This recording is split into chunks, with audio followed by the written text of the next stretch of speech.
The early sirens wailed in Ukraine's capital once more. But this was no rude awakening. No one had been able to sleep. The latest Russian bombardments had hit yet more homes, injuring the very civilians the Kremlin promised had nothing to fear from what it calls a targeted attack on the Ukrainian military, now bearing arms to protect their country. We soon see signs of a battle drawing ever nearer, as well as those bracing themselves for a last stand. In time, Ukraine's president was trying to reassure a nation, pleading with the world to help them.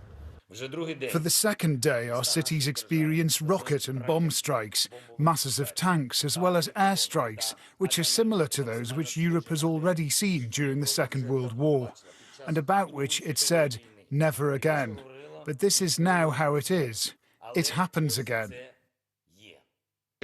President Putin urged the military he was attacking to turn on their own government. I appeal to the servicemen of the armed forces of Ukraine. Do not let neo-Nazis and Ukrainian ultra-nationalists use your children, wives and the elderly as human shields. Take power into your own hands. Ukraine is under attack on many fronts. In Mariupol, in the southeast, destruction. In Sumy, in the northeast, battles rage.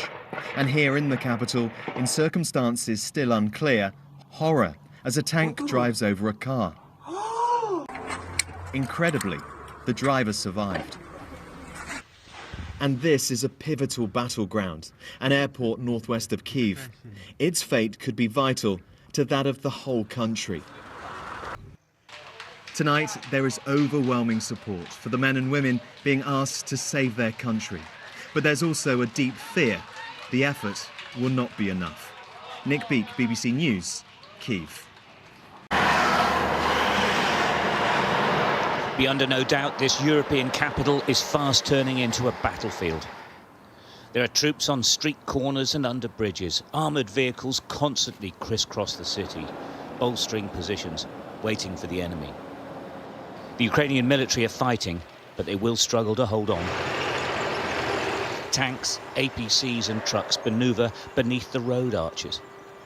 They're attempting to shield themselves from attack from the skies, holding on until the Russian infantry and paratroopers attempt to get further into Kiev by road and on foot.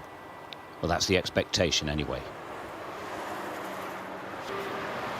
Exactly where and when the Russians may attack a new target remains unknown, of course, so there's constant movement. Much of the city is now deserted. Civilian militia, armed and ready to support the army.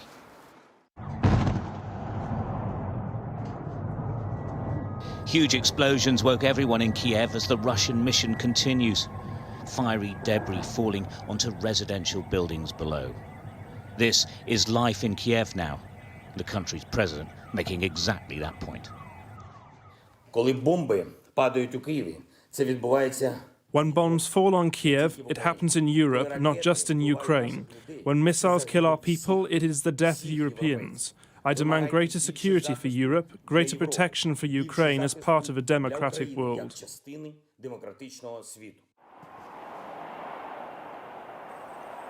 Many of the Ukrainian soldiers are very young and inexperienced. 21-year-old Sergei Petroshenko is the only soldier guarding a footbridge. He has fired 16 rounds in his life.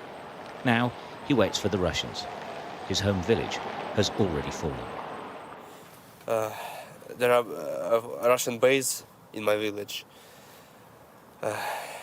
And from my village, they're gonna go here on Kyiv to capture it. In their thousands, they descended on the central railway station, trying to get seats on any train heading south. Guards firing into the air, trying to maintain order. It rarely works with people already traumatized. It was chaotic and desperate, but that is what it's like here now. The fear of the unknown is what's so difficult for the people. Ukraine is holding its breath while the world watches on. Stuart Ramsey, Sky News, Kiev. They're calling this the People's War. Here in northern Kiev, weapons are being given out to any Ukrainian who can fight. Ordinary citizens arming themselves to defend their country from Russian ground troops marching on the capital. But not everyone can or wants to stay and fight. Gunshots to control crowds, fighting for trains that struggle to carry the mass exodus of desperate residents trying to flee this conflict while they still can. The Russian bombardment has caused devastation in this city, forcing terrified residents to spend last night in underground shelters. My mom and me, we spent like almost 12 hours in the underground together with other people from around the area. Actually, when you're not alone at home, sitting lonely before in front of the TV, it's much easier, just to get along. The threat to Ukrainian life is all around. These pictures show a civilian car being run over by a military vehicle. Incredibly, the driver of the crushed car was pulled from the wreckage, still alive. There is utter desperation here. As Ukrainian forces battle against Russian troops, ordinary civilians risk their own lives to slow down the Russian advance. This man escaped with his life as he stood alone in the path of what's believed to be a Russian military convoy. Here, where the black plumes of smoke can be seen, is thought to be Hostomel Airport, just outside of Kiev. Russia now claims to have taken over this site. Ukraine's president has been regularly updating his citizens about the war. This evening he posted a defiant video saying he was still in the country and ready to defend Ukraine. Всім добрий вечір. Лідер фракції тут. Good evening, everyone. The leader of the party is here. The head of the president's office is here. The Prime Minister Shmyhal is here. Podolyak is here. The president is here. We are all here. Our military are here. Our citizens are here. We are all here defending our independence, our country, and this is how it will continue. Glory to our defenders. Glory to Ukraine. Glory to heroes. But the language from Moscow showing no sign of any de-escalation.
front of every twitching net curtain there is a window, and behind every window a smartphone.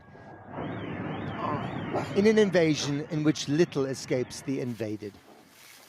This was a housing estate in the southeast of Kyiv, and the firefighters are battling the aftermath of a Russian cruise missile.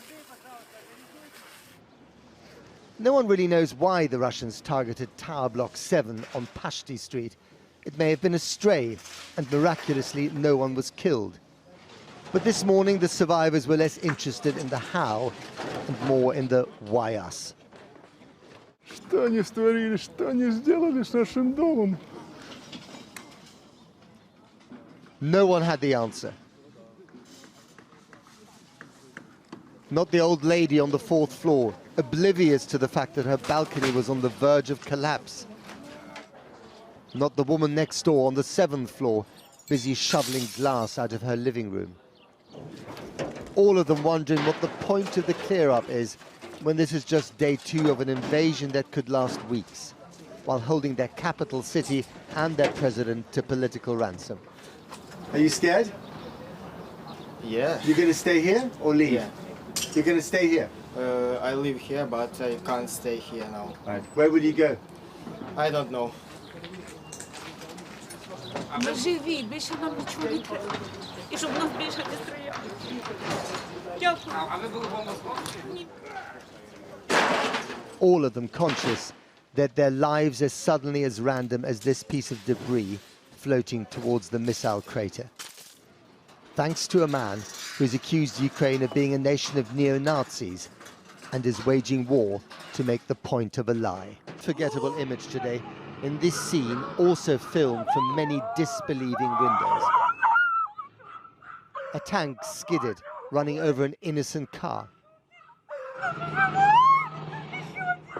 And then reversed back over it. Astonishingly, the driver lived to be liberated by a neighbor's crowbar. But don't count on too many miracles. In the same district of Obolong, and madness takes many forms in a situation this unhinged. Here they were handing out automatic weapons to civilians. No questions asked, no training required. 18,000 machine guns have been given away so far.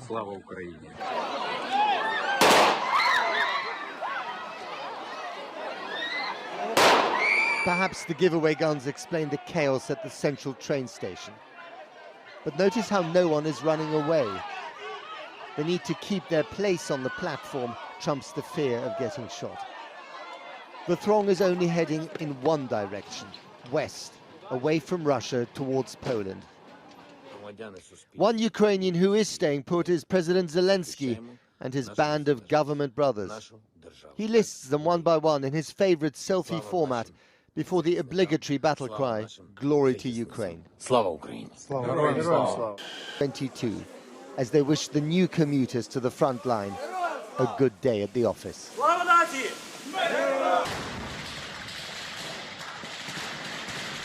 A battle in the city of Melitopol today. That's south of here towards the Sea of Azov, an area where the Russians have been advancing fast. The building is apparently a hospital. Caught on camera on the road to Kherson further west, invading and occupying a democratic country. And look, a Russian armoured vehicle flying a Soviet flag. Ukrainians film the missile strikes if they dare. Tonight, at least part of Kherson is said to be in Russian hands. This woman in Kherson wasn't going to accept it. She refused to take orders from a Russian soldier. Тут робите? Сейчас наш с вами разговор ни к чему не приведет. Вы оккупанты. Вы фашисты. Вы пришли на нашу землю. Какого вы пришли с оружием к нам? Here in Dnipro, we found dozens of men who normally work in IT or local government queuing at a military recruitment tanks or missiles, but they say they can make a Russian occupation impossible. I joined the force of Ukraine in this city to beat the Russian aggression. Can you really beat Russia, this huge army? They can't handle. I will shoot them. You'll shoot them? Yes, I will kill them in our streets. Today, the shelling in and around Kharkiv, Ukraine's second city, intensified. It sounds terrifying. But maybe someone needed to tell this Kharkiv couple that it's not the brightest idea to stand near an unexploded rocket. On guard as the shelling gets closer. The wreckage of Russian vehicles on the outskirts of Kharkiv, evidence that Ukrainian forces are fighting back. Tonight, a fireball caused by a missile exploding in an industrial area northeast of Kharkiv, glowing in the dark like a beacon of fury and despair. Kira, thank you very much for coming on the programme. When did you buy your gun? Do you know how to use it? And do you think you'll actually have to use it? Hello. So I did not buy it. I was given it by our authorities, first as an MP and second as a member of the resistance force. I have never used a gun in my life. And even 2 days ago, before it all started, if you ask me, I would call you crazy if you would imply that I could ever use. But after you spend some time at a bomb shelter, after for 8 times during the last 2 days, we have heard sirens about the Air Force attacks. After seeing your family hiding under the stairs, you just have to do something. And so yesterday we were given the guns, and it's about 20,000 guns right now distributed between the members of the resistance in Kiev. And yesterday and today, I spent my time with the team where I'm learning how to shoot. I don't want to evacuate. I don't